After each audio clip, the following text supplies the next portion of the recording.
আমার মতো ফুচকা খেতে কারা কারা ভালোবাসো? আমি কিন্তু খুবই ভালোবাসি, তবে একা একা নয়, সবাইকে নিয়ে খেতে খুবই ভালোবাসি।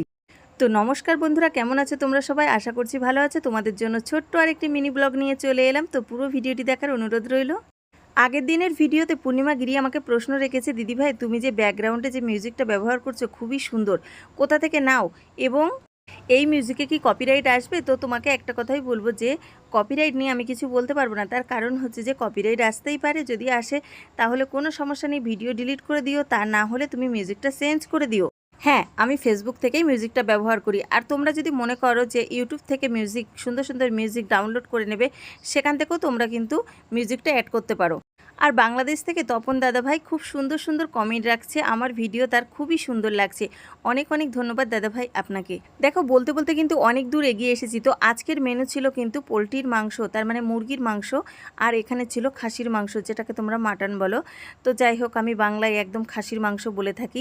তো দেখো কত বড় বড় চর্বি আনা হয়েছিল শুধুমাত্র ভিডিও করার জন্য। আমরা কিন্তু এত চর্বি খাই না, তো শুধুমাত্র ভিডিও করার জন্যই এত চর্বি আনা হয়েছিল। আর আমার বোন রান্না করছিল, আমি ভিডিও করছিলাম, সে একটু লজ্জা পাচ্ছিল।